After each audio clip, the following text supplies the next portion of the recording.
La higiene al lavabo és un punt molt important pel benestar dels alumnes de l'institut. Per això anem a fer un documental sobre l'estat dels lavabos. També hem gravat uns vídeos per mostrar millor aquest tema. Per exemple, el lavabo del pati no té porta i diuen que hi ha ratolins al sostre. També es rumorea que hi ha condons i compreses al sostre. I els vàters estan en mal estat. El terra sempre està brut. Una vegada van escriure amb merda no hi ha paper.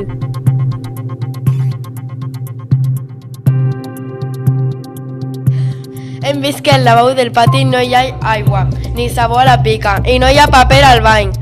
No hi ha escombreta, el sostre està brut i no hi ha papereres. Falta una porta i la que dona al pati no tanca, la qual cosa fa que no tinguem privacitat.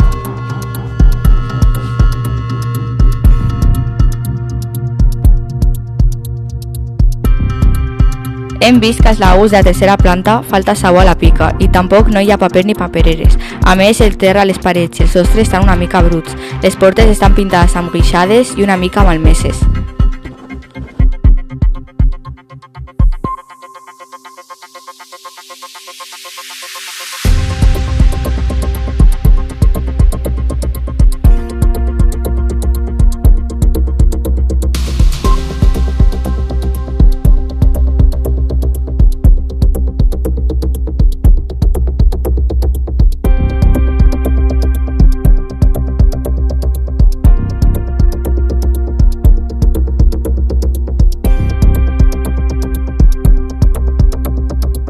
Finalment, al lavabo de la primera planta hem vist que la pica està a punt de trencar-se.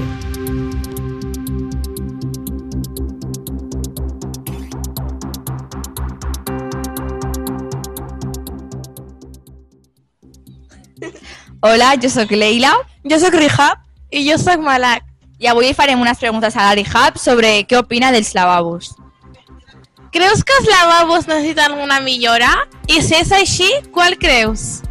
Jo crec que sí que necessiten una millora, perquè hi ha alguns lavabos que o la gent li posa paper i s'atasquen i surt molt aigua, o la gent no sap tirar la cadena, o deixen els papers amb sang ahí tirats i fa molta pudor. Creus que els alumnes tenen que ajudar amb la higiene del lavabo? Sí, jo crec que sí. Els alumnes tenen que aprendre a tirar els papers a la paperera, no deixar, per exemple, les noies, quan tenen la regla no tenen que estar menjant i si mengen alguna cosa que ho netegin al final, perquè si no al final fa molta pudor i no es pot estar bé allà. Creus que hi ha prou privacitat als lavabos? No, jo crec que no hi ha molta privacitat perquè, per exemple, quan entra una persona a fer les seves necessitats hi ha un grup de fila picant vinga, ràpid. O, per exemple, hi ha gent que entra de 4 en 4 als lavabos i no deixa que la gent que de veritat ho necessita entri. Creus que necessitem més coses al lavabo per la higiene personal? No? Sí. Jo crec que en els lavabos necessitem paper, perquè és que tenir que estar baixant a consergeria a per paper i tornar a pujar és un fàstic, i necessitem sabó per les mans, per netejar-nos les mans. Home. Creus que hi ha prou lavabos a l'institut?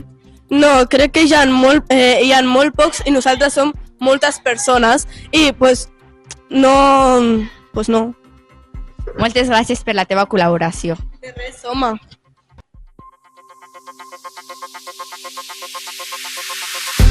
Els lavabos a l'institut han d'estar nets, ja que són espais que tots utilitzem, i mantenir-los nets és molt important per salut i higiene, ja que evita la proliferació de bacteris i malalties, per comoditat, perquè tothom se sent més còmode utilitzant-los. A més, l'institut ha de posar sabó i donar accés a l'aigua a les piques perquè cal retar-se les mans després de fer les necessitats. Per eliminar germens i brutícia perquè els excrements i l'orina poden portar bacteris i virus. Amb l'aigua sola no n'hi ha prou.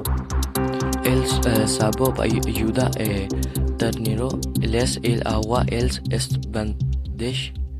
Per respecte pels altres, ja que és una manera de cuidar els espais comuns, per evitar desperfectes perquè la brutícia pot provocar embussos o danys, per practicar els bons hàbits, ja que ens ajuden a aprendre a tenir la cura dels espais compartits.